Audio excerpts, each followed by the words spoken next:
The body of Army Specialist Clarence Williams III is scheduled to arrive here at MacDill a little bit later this morning. Simply fed up. There's no other way to put it. I talked to one guy who helped start a petition, and he says you can see the winds ripped off roofs here, and check out the damage down here. There are also a number of trees down in this area. Going to get that traffic moving as quickly as they can. Yeah, exactly, Gail. They're actually opening the road right now before they were diverting people onto Ashley, and that's because a few hours ago there was a fatal accident here. Simbai Indawala has asked the hospital not to release any information on his current condition, but at last check, he was recovering here at TGH.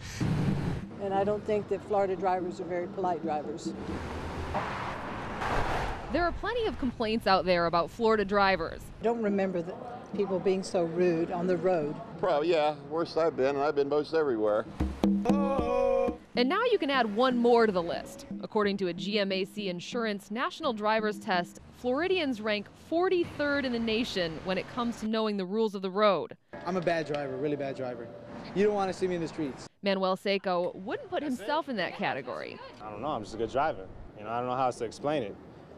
I was just blessed with that kind of talent, So I decided to put him to the test. So you come up to a traffic light with a flashing red signal. Now, does this mean yield, stop, or caution? It means stop. You got to stop. Ding, ding, ding, ding, ding, ding.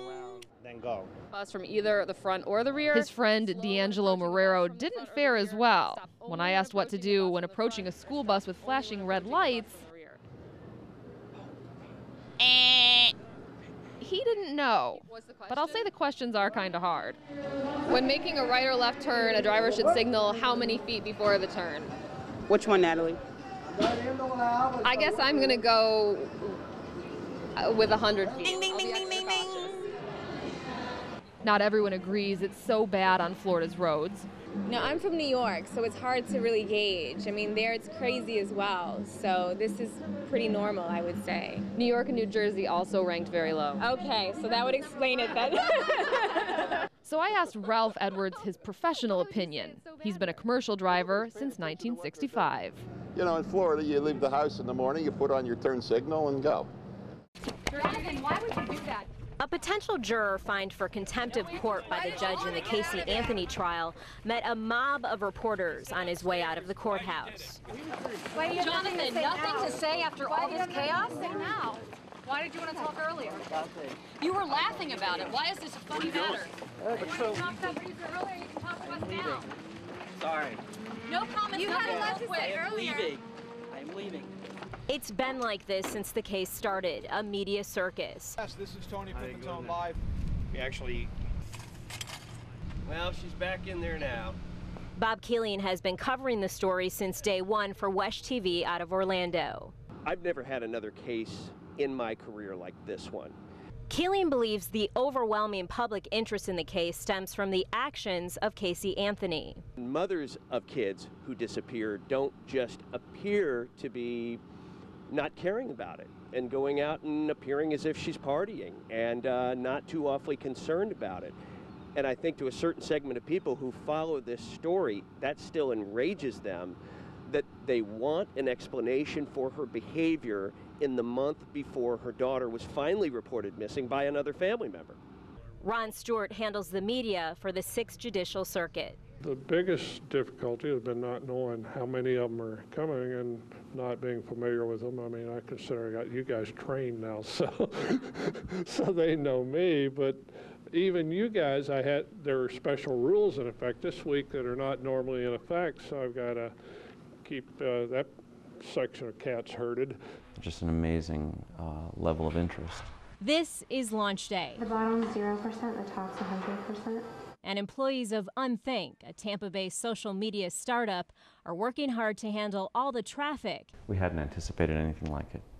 After more than 3 years of planning, their servers are overwhelmed. I mean, we were optimistic about having a great response, but we did not expect this kind of groundswell. Shrouded in secrecy, working out of 2 suburban homes where some employees also lived, the site finally went public. Promoting itself as the anti-Facebook, founders say privacy and ownership are the core principles. We feel the fundamental change here is that The user owns their suite, they own their content. We will not use their content, we will not use any information that they've provided for our own commercial gain. What's that he said about a suite? A suite is the official name for the user's page, which features 4 streams. A public stream, which contains postings visible on the internet and works a little bit like Twitter. A social stream, just for friends and family. A professional stream. My professional profile contains things that are essentially my resume and my job skills. And a lifestyle stream, which is how Unthink will make its money. It's not active yet, but the user will decide on a company or product to endorse, which will become that user's brand. Each stream is separate, so a user can keep work and social contacts apart. And for Facebook users who groan about constant changes, Unthink says it will allow its users to decide. Sometimes a few minutes feels like a few years. Oh, that's not fair. They shouldn't push us back. I want to go forward. For 19-year-old Kelsey Martin, it's been 6 months since she saw the love of her life. It's okay to cry. It's okay to cry. These are good tears. She waited with his family outside Marine headquarters in Tampa Monday evening. She joined family and friends of 42 other reservists expected home from Iraq, including 3 wives with newborns. You'll be on. Oh, he's home! Oh.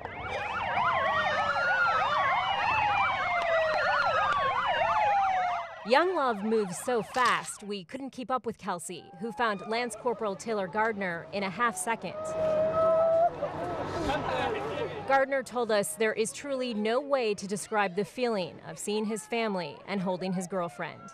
I couldn't even tell you. There's no words for that one, so.